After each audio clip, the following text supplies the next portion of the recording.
Message à toutes celles qui veulent devenir Miss Univers. Ça y est, c'est officiel, la société Miss France a annoncé que du coup, elle n'était plus détentrice de la fameuse licence qui permettait d'envoyer une candidate à l'élection de Miss Univers. Ça veut dire que la Miss France actuelle ainsi que normalement les prochaines Miss France ne seront pas envoyées à Miss Univers. Pourquoi est-ce que la société Miss France a pris une telle décision? Ça fait suite à la précédente édition de Miss Univers qui a été très riche en buzz. Je vous la fais courte. La majorité des parts de Miss Univers a été rachetée en 2024 par un riche homme d'affaires mexicain qui s'appelle Raúl Rocha. Dès son arrivée au pouvoir, du coup, monsieur a fait l'élection de Miss Univers au Mexique à Mexico et il a élu Miss Mexico. Les gros buzz de la dernière élection de Miss Univers a été fait autour de Miss Mexico. Premièrement parce que durant le séjour, elle a été victime d'un manque de respect d'un des membres de l'organisation. Ça a été filmé et ça a fait le tour des réseaux sociaux. Mais ce dont elle se doutait ou pas, c'est que ce buzz l'a conduit tout droit à la couronne de Miss Univers. Si son buzz encore était associé à une prestation du même niveau que les autres candidates au moment de l'élection, personne n'aurait rien dit. Mais là, la différence a été assez flagrante aux yeux des juges et aux yeux de beaucoup de gens. Explication à son élection, c'est que Raúl Rocha, du coup le propriétaire de Miss Univers, traite des affaires de business avec le père de la Miss Univers élue, qui est aussi très riche et très connu dans le pays. Bref, tout ça, ça a eu pour conséquence que beaucoup d'organisations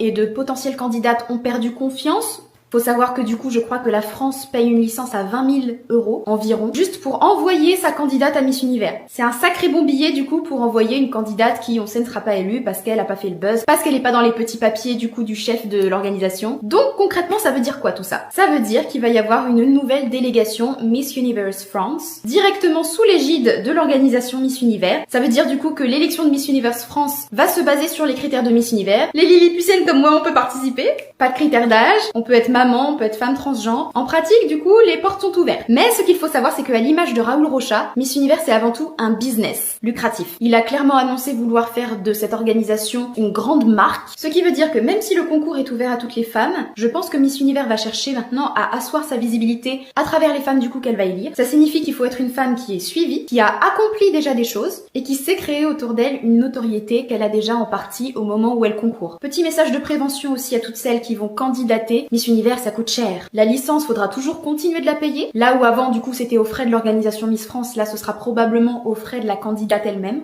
Il y a non seulement la licence, mais il y a aussi du coup les frais de tenue, les billets d'avion et tout ce qui va concerner la préparation, coach, soins, sponsors. Moi, je vous conseillerais éventuellement de participer à un autre concours international avant de faire Miss Univers. Si vous débarquez dans le monde des Miss et que vous arrivez directement dans le bain de Miss Univers, c'est un concours de requins féminins. Vous allez être face à des femmes qui ont fait de la chirurgie, qui se sont préparées depuis des années.